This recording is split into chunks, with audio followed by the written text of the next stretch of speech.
Do you have an Instagram account? You poor brave soul. Don't you know that some of the folks on Instagram can be creeps? People on the lookout for the next person to stalk or hunt down. The next time you're posting that beach picture or a selfie with friends, never forget, there may be someone doing more than just looking.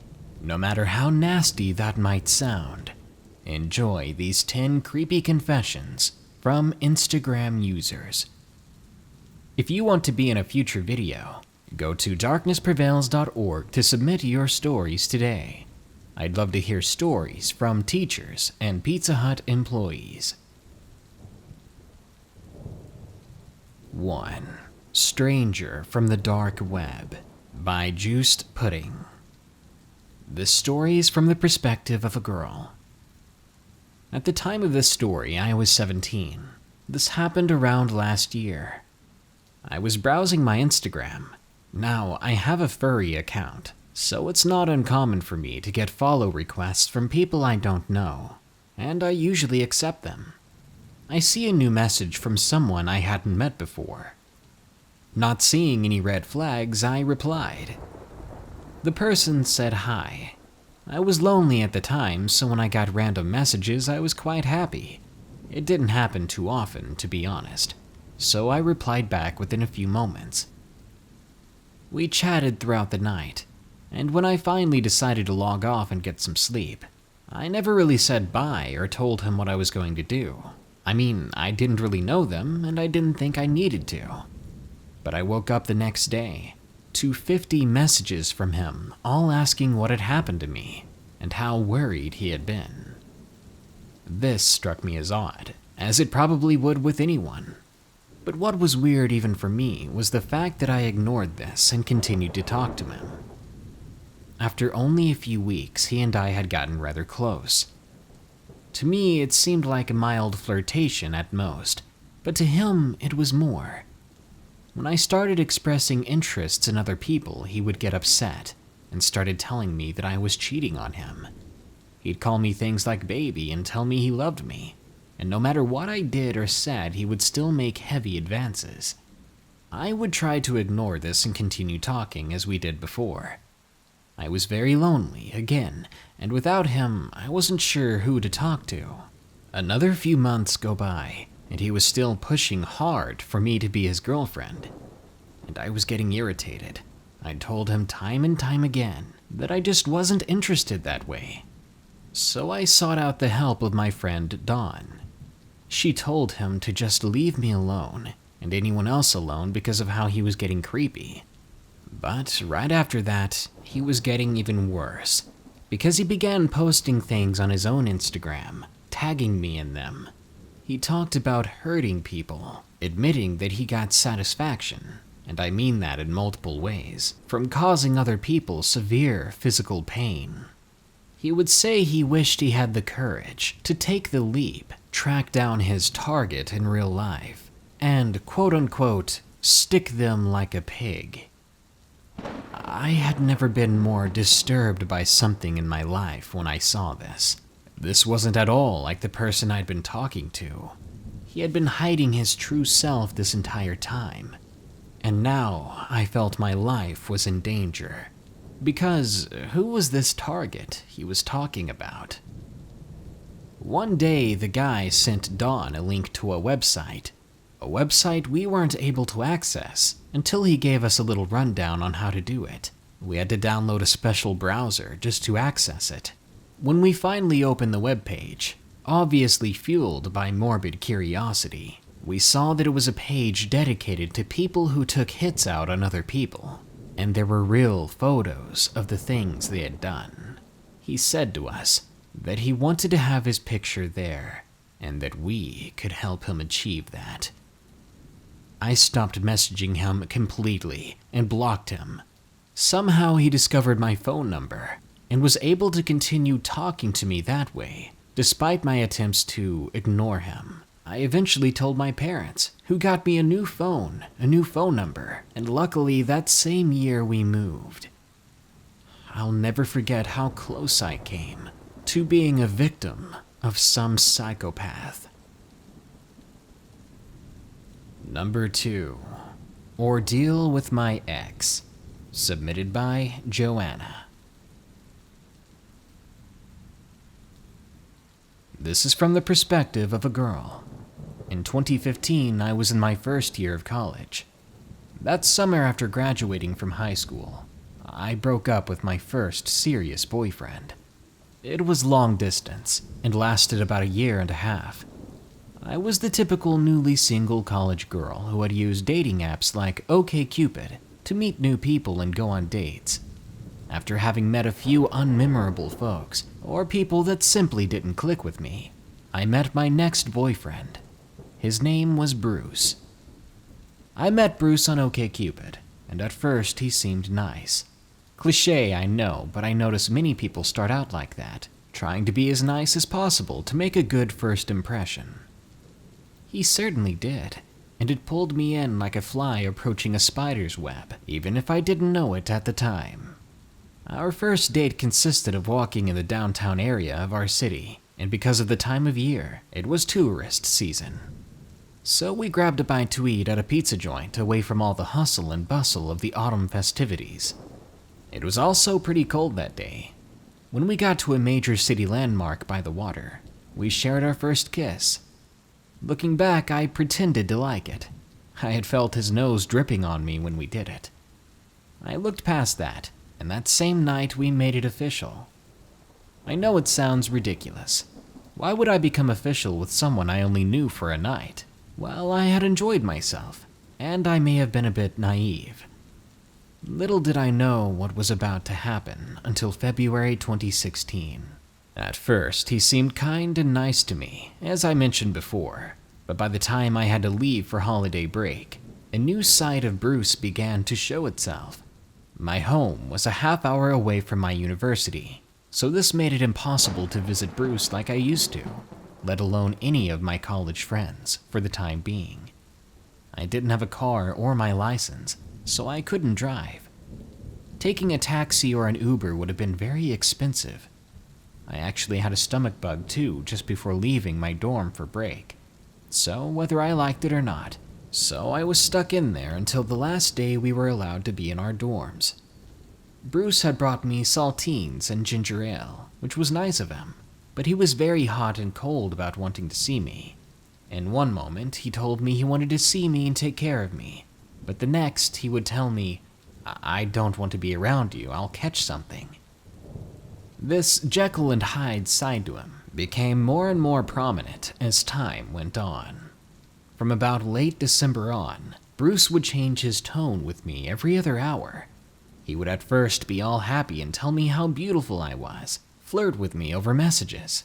But the next, he would be angry for no reason, often filling my phone with messages if I didn't answer him right away.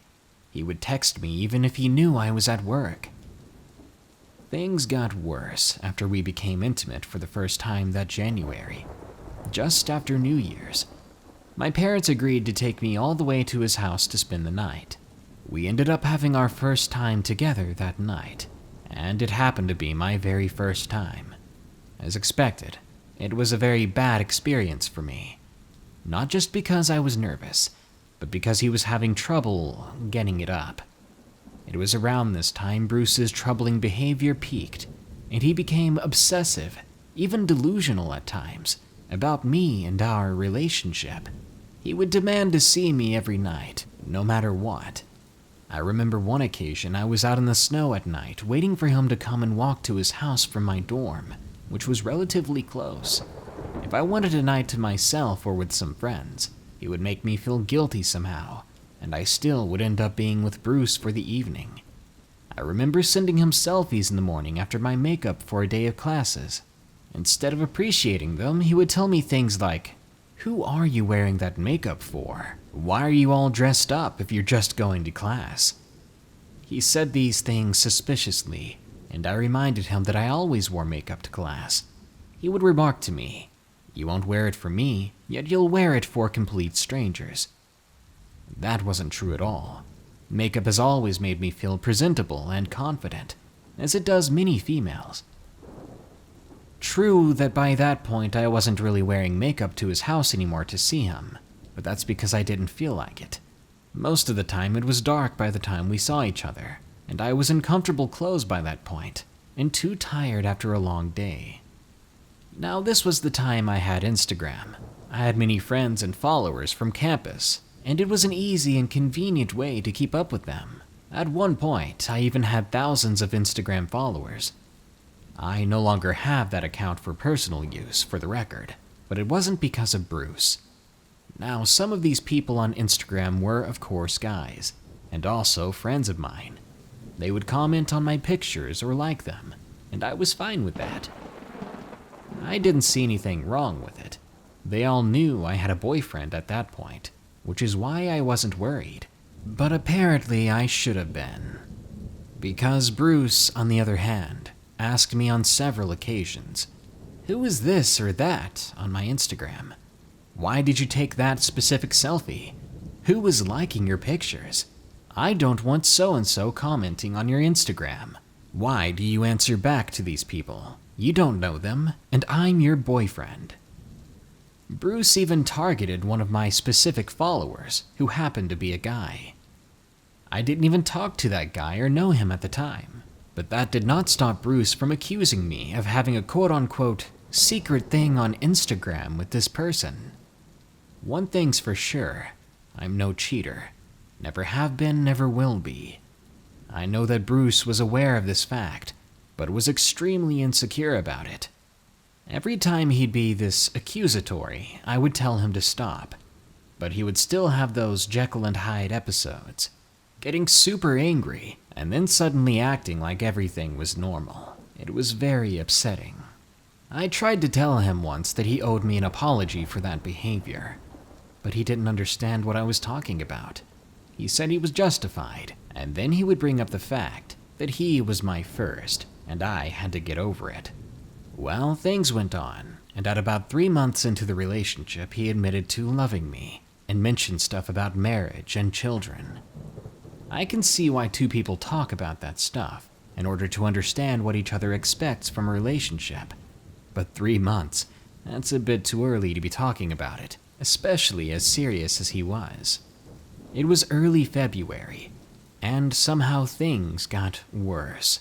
We fought every day over the littlest things, and he started to think that I was out to get him, out to make him mad, out to make his life miserable, and would blame me for everything. At this point, my own mother noticed the behavior. I quit smoking around that time as well, but he got mad that I quit smoking, and that's where it got weird, because that's when I learned that things like smoking, clearing my throat of thick mucus, burning him with a cigarette, they turned him on. This is something I didn't know about him before, and it was highly disturbing. But get this, after getting repeatedly sick for the past few months, I ended up learning from my doctor that I needed to have surgery on my throat, and when I admitted this to Bruce, he was infuriated. He put his foot down, saying that I was not allowed to have that surgery. He didn't care if I felt bad all the time, that I got repeatedly sick, that this permanently affected my health.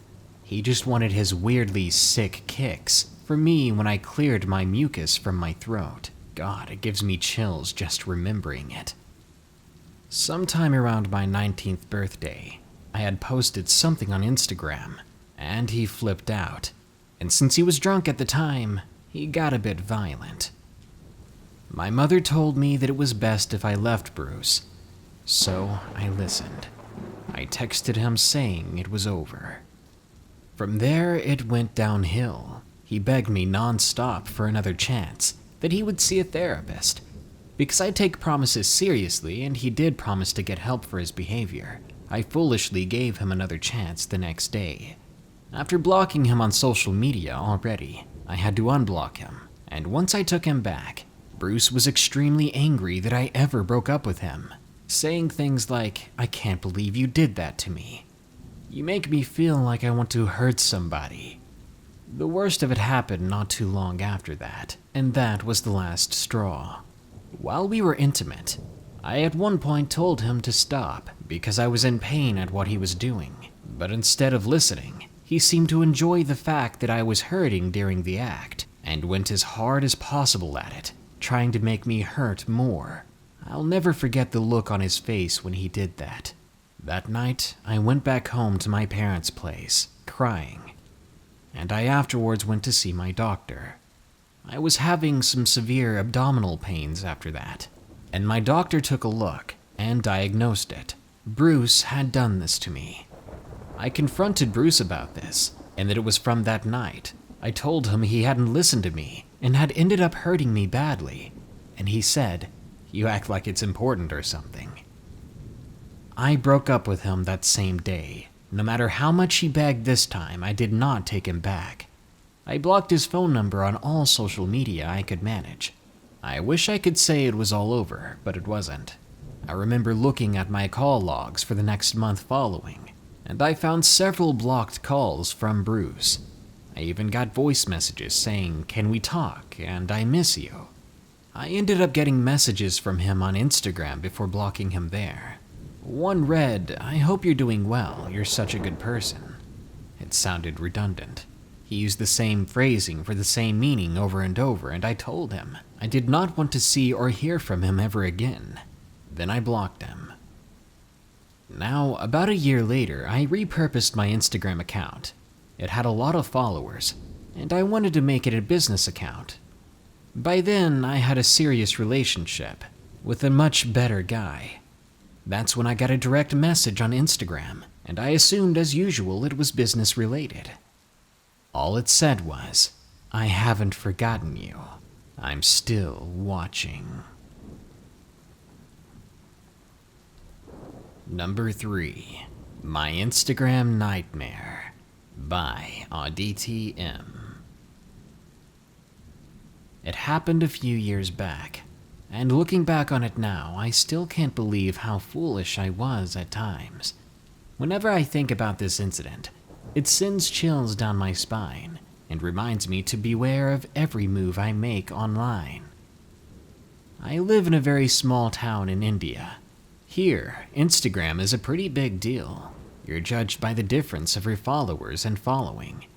Now, I've always been a popular girl at school, but I still craved a big online fan base. To achieve this, I even made my account public. But I didn't accept everyone's message requests, unless I found them attractive or interesting. It was a Saturday evening when I was in my bed ready for some sleep, when I received a new follower by the username of SexySteve97. Sure, it sounds ridiculous. Let me continue. I opened his account, because I like to see who my new followers are, if I can. He didn't have a picture of himself on there, and he only had about 130 followers. It was odd. For a brief moment, I assumed it was a fake account, but I didn't think much of it. To me, a follower is a follower, so I ignored it. After a few days, I received a message from him saying hi, and that's it. I had a difficult time deciding whether or not to reply, but I eventually relented, and I said to him, "Hey, with the smiley face, of course." He asked me then, "So are you on Facebook?" I said yeah, and I let him know how to find me on there. The very next day, I received his friend request. Let's call him Y, according to his name on his Facebook. I looked over his account. I saw that he was in college. I saw his age, the school he went to, and everything else. After that, we continued talking over Facebook and Instagram. He kept giving me the signals that he liked me, and like a fool, I kept falling for it, blushing every time he said something like that. Just being immature. After a few days of talking, I stopped replying to his messages, because he began acting strange. He would say things like, "I'm too alone and I'm desperate for love," and "Only you can fill this empty void inside of me." That was a bit much for me. They were even more weird to me the more he said them, and I had come to a boiling point. I didn't block him, but I started ignoring his messages, because it was just too awkward and cheesy. After a few days, he seemed to get the hint. and I stopped getting messages from him. A few months go by and I did not hear from him again, but he kept on following me on Instagram, and for some reason I too gave him a follow back, and I didn't change that. Again, we never talked anymore, but we would sometimes comment on each other's posts and pictures. It was one lazy afternoon when I noticed Y had posted a story, and I decided to check it out. It was his picture, and I gave him a reply saying hottie or something like that, as he had taken a good picture of himself. Thank you, he replied after a few minutes, and before I knew it we were talking again, and we had exchanged actual phone numbers on Instagram. He would call me late at night, and we would talk until the sun was up. The cheesiness returned twofold, telling me how much he liked me and how long he wanted to confess his love for me. Around that time I discovered he knew one of my close friends, so I decided to get some answers about why from him. What I heard wasn't pretty, but still for some reason I was interested in why. I couldn't help it. So I didn't stop him when he began referring to me as his girlfriend. And soon enough, he was acting like I was his physical property.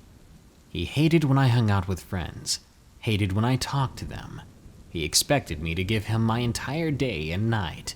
He'd get insanely mad whenever my phone was busy, and he made me unfollow everyone on Instagram except him. Soon I'd had enough. I politely told him I can't do this anymore, that it was best if we just parted ways. I once again began ignoring his calls and messages. After a few weeks, everything grew quiet, and I thought Y had made his peace with it. What I didn't know was that was the quiet before the storm. It was a Wednesday afternoon when I heard a ring at my door. I was home alone at the time. I went and answered it, and was shocked to see that it was Y standing outside my door. Note that I had never once given him my address, and I did not have my address on any social media. I knew better than that. "Can we talk?" he asked calmly. I live at an apartment building, so I knew if I talked to him while he was standing out, it would only invite troubles for me. So I let him come in, out of the way of people peeping in public. "Just get it over with," I said as I took a step back from him. I locked the door behind him as he walked inside. I had no idea what this guy had planned, and I was extremely creeped out and worried that he had found me, and I was even more so scared when this was the first thing he said. With a big grin on his face, he asked me, "Are you scared?" Then he took a step towards me. I kept walking backwards, trying to maintain a distance from him. His hand slowly moved into his pocket. At that point, I turned around and ran towards my room, but he was walking slowly after me, shouting my name.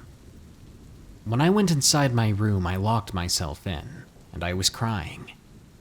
Soon he began banging at my door, harder and harder. "Princess," he said to me from outside the door, stopping the banging for a moment. "I came to fix things. There's no need to be scared. I have something for you, something that will fix all of this, for good, forever." I scrambled to find my phone, but realized I had left it in the living room. I was stuck here, cornered by this psycho. I gathered my courage and began screaming. My apartment was on the first floor, so I was determined that someone would hear me if I could just scream loud enough. After a moment, the banging on the door stopped, and I could hear rapid footsteps outside the house. As I felt safer, I slowly opened the door. He was gone, and the neighbors were at the door wondering what was going on. When my mom came home, she called the police. They took his number, asked me to deactivate my social media for my safety. They advised me to change my number as well. After this incident, I was sent out to study for a brief time and live with my grandma. It has been more than 3 years at this point, and I haven't heard from Y again. I hope it remains quiet. Number 4. Knock Knock. by Madison. It was common for my friends and I to prank each other. One of the more usual pranks we pulled on each other was running to each other's houses, knocking on the door, then running away. Sometimes it was funny, but other times it could get irritating. On one particular night, I heard someone knocking at the door. The knock sounded similar to the way my friends would do it, so that's who I assumed it was. To further convince me of this, when I opened the door, no one was there. I texted my friends saying, "Very funny, guys, but knock it off, it's like 3 a.m. I did get a reply eventually from someone who said, "Hey man, we're all at Blake's house, what's up?" That was strange. They usually admitted to playing that prank when they did it. None of us really lied about the pranks we did. So either this was a first, or they were telling the truth. They weren't pranking me because they were gone. I ignored it, and I went to bed after making sure the doors were locked. Now, this happened for the next 2 nights. A knock at the door, but no one outside, and my friends denying it. On the 4th night, I decided to have all my friends over, all the ones that were accustomed to this game. They spent the night with me, and we stayed inside. This was my way of proving that it wasn't them. I wasn't sure if I'd even hear the knocking, but at least I'd have peace of mind. Later that night, with all my friends asleep, and with me slowly drifting off, we all heard knocking at the door, and just as we were rubbing our eyes, a new sound erupted. It was screaming. After a while, the sound stopped, and I then called my mom and dad to come home from the hotel they were staying at for a little getaway, immediately. My friends and I grabbed things from the kitchen to use as weapons, just in case, to defend ourselves. We looked around the windows, trying to keep our eyes out for movement, in case the person was still there. As we watched, one of my friends saw someone in the backyard, a man wearing black. He was just standing there, looking toward the house. Now, when my mom and dad got home, the man took off. We then called the police, and they arrested the man, and they ended up giving my dad a fine, as he had attacked the man when we got home after finding him still watching from the bushes. Now, after this entire incident, I felt so guilty, because I recognized the man. It was this part that I didn't tell anyone involved. I recognized him from my Instagram. He had followed me recently, and had even sent me a video message as a joke. Or I thought it was a joke at the time. That's why I didn't expect anything to come of it. The video he shared with me was of him walking behind me from a distance for about 12 minutes before I made it home. I know it sounds creepy, but as all my friends and I had been pranking each other for ages, for some reason, I simply thought it was another joke. But now I know this all could have been avoided. Number 5. Instagram by Lynn. I'm a girl, and I was 14 years old. I had an Instagram account that had over 700 followers. My account was all dedicated to different memes. As such, I got a lot of messages throughout the day. But only a few months ago, I met this guy named Sam. Sam messaged me, and instead of giving me salutations or telling me hi or introducing himself, he immediately requested dirty pictures from me. I don't do that, partly because I'm not into it, and partly because I was only 14. When I respectfully declined his offer, he threatened to come into my house and hurt me, and then he began to describe some very terrible acts he would commit on my lifeless body.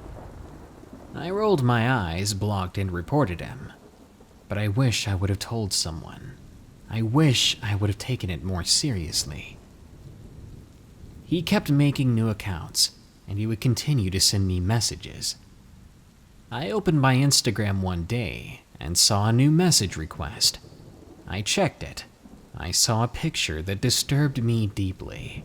It was a picture of me with my parents walking down a sidewalk. It was from the perspective on the other side of the street. There were more pictures too. More up and down the street pictures. He had followed me, taking pictures of me at a distance, all while I wasn't even paying attention to it. Didn't even know he was there.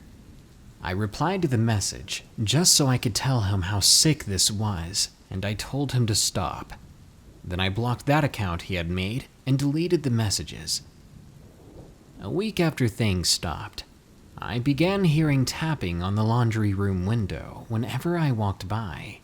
It didn't happen every time, only during the evening.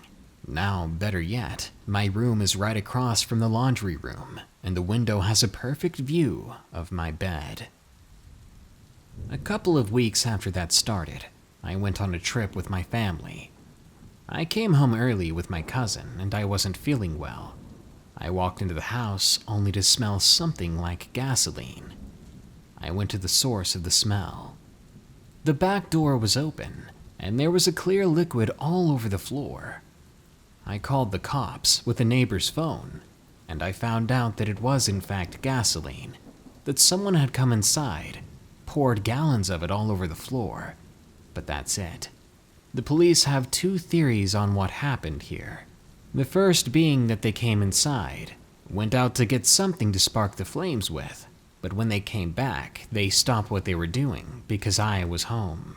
And the other creepier theory was that they were waiting for someone to be home before they lit the fire. I still continue to use Instagram, but I do not take messages anymore.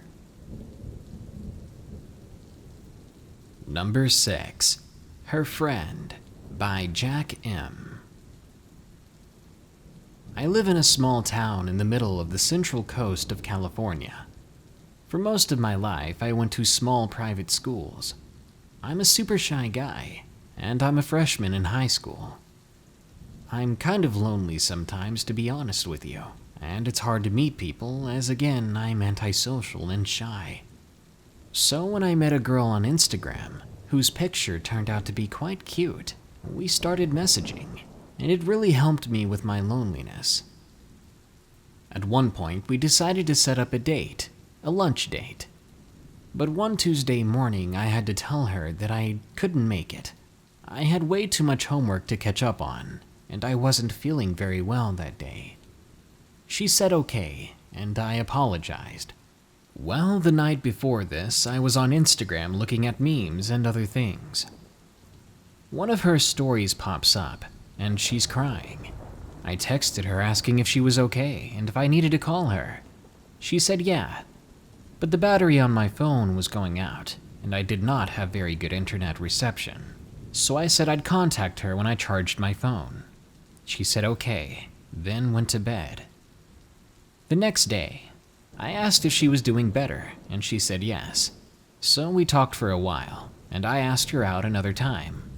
This time she said no, but we kept talking. But this was a mistake. Not too long after, I began receiving messages from someone claiming to be her boyfriend. I remember thinking, oh crap, I need to back off now, this is not my territory. I felt bad for being that guy. So I told her we shouldn't talk anymore. For some reason that made the guy even more mad. Sure enough, he began threatening me, telling me that he was going to end my life.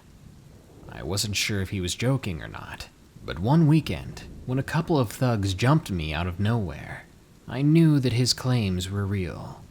My family had to move for my safety.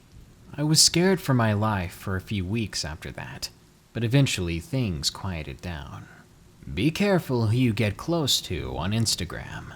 It could be the gravest mistake of your life. Number 7. Horror Obsessed Girl by Ryan M. The day I started my own Instagram account was October 19th, 2014. There's a reason I remember it. On the first day I used it, I was fooling around, and I took a picture of a mannequin dressed in the same thing as creepypasta Slenderman. When I posted it to Instagram, I ended up getting quite a bit of attention for it. One person in particular who left a comment was a girl. She said my photo was hilarious. It was nice to hear something like that, especially at that age. I followed her back, and I liked all her photos. Soon we started direct messaging each other. Again and again she would comment on the photos I posted.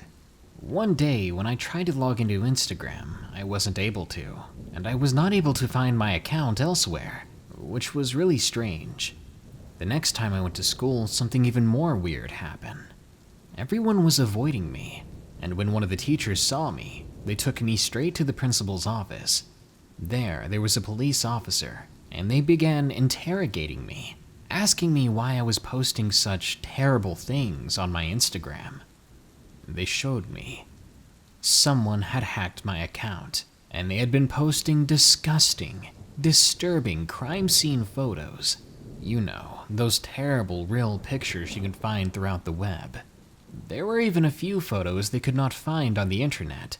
Ones that were supposedly taken recently, showing someone messing around with the body of a squirrel. It was gross, and I told them that I hadn't done it. I ended up getting suspended, and I was assigned to therapy for the next year. When I later got control of my Instagram account again, because suddenly my old password worked once more, there was a message left for me. It was from that girl I had met a year back. She said, "It's been fun, and I hope you enjoyed the photos." Number 8. Insta Creep by Anonymous. Before I begin my story, I need to tell you I'm easily scared. I'm 14 years old, 5'8", and quite an introvert. It was a typical Saturday night. I was about to go to the mall with my older sister. It wasn't very unusual, we went pretty often, but that's beside the point. Like most other teenagers our age, we used Instagram almost every day. One day while I was getting ready for the mall, I received an Instagram message from an unknown user telling me, "Hello, beautiful," with a heart next to it, asking me where I was. Thinking that it was someone who had the wrong user, I said that I was in France. I was going to take advantage of the situation and tease them. But that didn't stop them. They started to text me in French, which I Google translated, and it came out as weird stuff like, "Your wish is my command." So I think they were probably using Google Translate to attempt to talk to me that way. After a while, we started talking English again, and I told him sorry, but he had the wrong person. That's when he started saying that no, he in fact did not. I said, "Yeah, I don't know you." But his next reply was a picture of my house. He said, "That's where you live, right?" I was taken aback. I began to think that maybe this was one of my friends playing a prank on me. He kept egging me on, saying he was waiting outside. When I looked out the window and saw a vehicle I didn't recognize, I cried and ran to my dad to show him what was going on. When my dad went outside, the vehicle peeled off loudly. My dad took my phone and replied via my Instagram account to that message, cursing them and saying that if they came back or messaged his daughter again, they were going to call the police. He blocked the user and made me delete my Instagram account. And for the next few nights, he stayed up late, watching through the window, making sure no one strange pulled up. To this day, I never figured out who it was, and I pray it really was just a prank from someone who knew me, and not some creepy stranger. Number 9. Instagram Creeper by Alyssa. It was on a Monday that seemed just like any other. It was extremely cold out, and it was snowing, even though it was the start of April. When I woke up, I checked my notifications as usual, across all my social media accounts. When I got to Instagram, I saw that I had a DM from a random user that had not yet followed me on my account. I assumed it was someone I knew from school. The direct message itself said, "Hey, what's up?" I responded with, "Do I know you?" In around 5 minutes, I got a reply that said, "No, just wanted someone to chat with. Today's your lucky day." Okay, I thought, and responded with, "Alright, I'm up for it." The next thing they said was, "So, if you want to play, where do you live?" Play? What were they talking about? I said, "I'm not going to tell you where I live. I don't even know you." They replied, "You can't play our game unless you tell us where you live." I was extremely curious, so I couldn't help myself. I looked up an address in a nearby town, a random one, and I gave them that. Don't worry, it was an abandoned house. I made sure of it. But what they said next was extremely eerie. "No, no, no, I don't want that address. I want your address." If they already knew my address, why were they asking for it? And if they did know, then surely this was someone from school like I previously thought. I said, "Look, I'm not really in the mood. I don't know who you are, but I'll see you around." They never responded. It wasn't until the next day that I heard from them again. It was in the most frightening way. Now, I'd walk home from school, and my parents usually weren't home yet. That afternoon was just the same. Except when I walked up to my door, there was a box there. It didn't have a shipping label, but it was still sealed. I assumed it was for one of my parents, until I saw it. Written in Sharpie was my Instagram username. Not my actual name, my Instagram one. I went ahead and opened it after walking inside, and in it was just a slip of paper that read, "This is the address we meant." And number 10, Instagram Stalker by Poodle13. I was at McDonald's one day when I noticed that when I was eating, this guy around his mid-20s was staring at me. Now, I was 12 years old at the time. I wasn't even close to being old enough to be looked at like that. I pretended I didn't notice, and I tried to ignore what was going on, even though I was uncomfortable. I was there with my mother. When she got back to the table, I told her what he was doing. But I said that I was done with my food, and we left in a hurry. On my way home, I got an Instagram notification from someone I didn't recognize. It was a message request that read, "Hey there," with a winky face. As I never get messages, I replied with hi after accepting the message request. "May I tell you that you're pretty," they said after that. And then they said, "You deserve the best of everything." I said, "Okay, thank you. Who are you?" They ignored my question, saying, "It says you're a dancer in your bio. Would you like to show me some dancing moves?" I told him simply that I played in the Nutcracker in my 5th grade year, last year. And I told him that it was last year. And despite knowing my age, he said something along the lines of, "That sounds hot."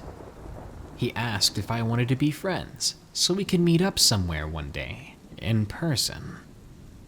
I was typing up my response and thinking about blocking him, when he sent something that reinforced this notion. It was a message, and it read, "I knew we had a connection at McDonald's. Don't you remember? You looked right at me." I ran to my mom before deleting the conversation. She said that we need to keep the conversation on there for the police to look at, and she called the cops. I never heard from the guy again, but I don't think he was ever caught. Makes you wonder, how many creepy people are out there trying their best to prey on your kids? Watch yourself and be aware of who your kids are talking to.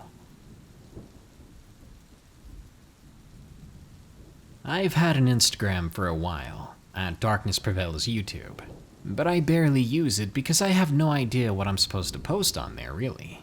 And I don't want to get too personal. But, after these stories, I think we all might be rethinking having an account on there, or at least thinking about how we can make it more anonymous. Be careful what you post, because even the most innocent picture could lead you to being found by the worst people on the planet. good night. Be sure to like, share, comment, and subscribe if you enjoyed the video. Don't forget, you can send me your true scary stories at darknessprevails.org. If you want to support my channel, you can go to patreon.com/darknessprevails. Donate any amount, and you'll get your name in the credits at the end of these videos. Or go to Google Play and download my app Spooked to get all my stories and videos in one easy place.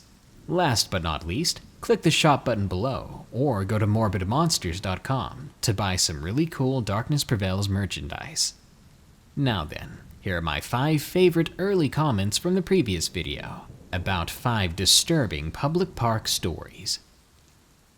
Tyler Upchurch says, "Where do you get the nature sounds for your videos?" I have an account on epidemicsound.com, and they've got tons of sound effects and music, but you've got to pay for an account. Definitely worth it. Nick Harris Media says, "Do you like bananas? I love them. But my AP Bio teacher used to say they'd give you nightmares. Maybe that explains this channel."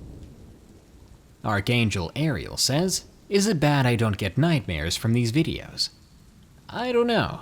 I used to not get nightmares from them, but I've had a rash of weird ones lately, so good luck. A Jar of Pickles says, "If there's one thing my mother taught me, it's this. Always trust a man in a big white van. It has yet to lead me astray." Yeah, how do you think she met me? And Big Boss says, "Shout out to Gator Martin reacting to this. Hey, just checked out his channel. Looks awesome. Keep up what you're doing, man.